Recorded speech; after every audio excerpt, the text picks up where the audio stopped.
नमस्कार दोस्तों।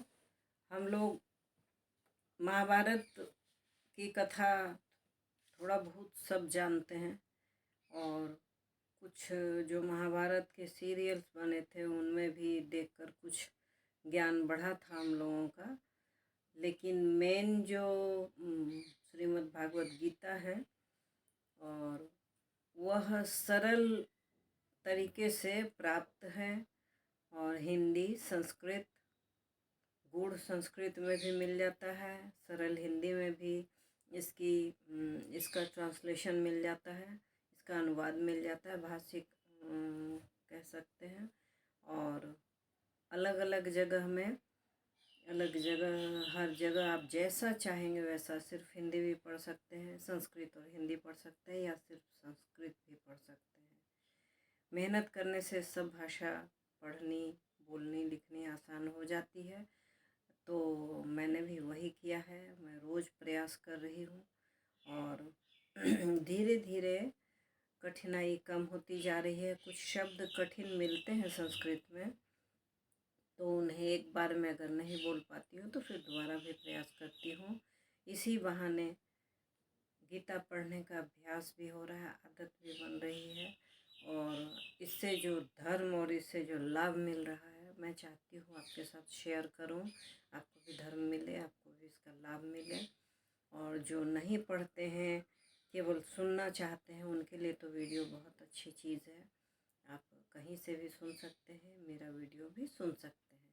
मैंने थोड़ा आसान तरीके से बताने का प्रयास किया है। कठिनाई नहीं मिलेगी मेरी भाषा में, क्योंकि मैं खुद कठिन भाषा को नहीं जानती।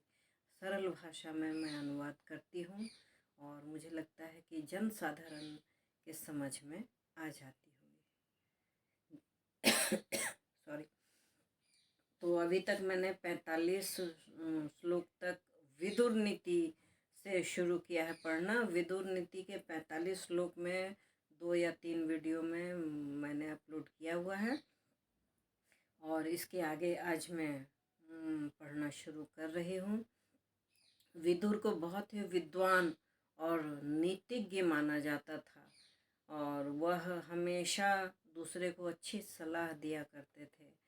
उनके दासी पुत्र होने के कारण उन्हें राजपद से तो च्युत कर दिया गया था, लेकिन वह चूँकि धृतराष्ट्र और पांडु के भाई ही थे, क्योंकि तीनों के पिता एक ही थे, तो उन्हें सभा में बहुत अच्छा स्थान प्राप्त था। उन्होंने विदुर नीति नामक एक संग्रह लिखा था जिसमें उन्होंने उपदेश दिए थे और अच्छी अच्छी बातें बताई थी, बिना किसी राग द्वेष के, बिना किसी अपने पराये के भाव के। जिसको भी वह समझाते थे अच्छी तरह से समझाते थे और न्यायपूर्ण बातें ही समझाते थे और करने की प्रेरणा भी देते थे। मानना न मानना जिसके भाग्य में जो लिखा था, सत्कर्म और दुष्कर्म करना लिखा था, और पाप और पुण्य के जो भागीदार थे, जिनका परिणाम और दुष्परिणाम उनको जीवन में मिला, लेकिन विदुर ने अपनी नीति और अपना धर्म नहीं छोड़ा था। तो उन्हीं के नीति से कुछ श्लोक हैं, तो उन्हें मैं रोज ही बताने का प्रयास कर रही हूँ। और ये श्लोक जो है वह जीवन में बहुत ही उपयोगी है। हर क्षेत्र में अपने आप को आप अर्जुन मान सकते हैं, अपने आप को राजा मान सकते हैं, अपने आप को आप राजनीतिज्ञ मान सकते हैं। न्यायी बनना अगर आप चाहते हैं तो विदुर नीति जरूर पढ़ें। तो 46वें श्लोक से मैं शुरू करती हूँ। एकः संपन्नम श्रांति वस्ते वाशश्च शोभनम योन संविभाज्य भृत्येभ्यः को नृशंस्तर अस्ततः।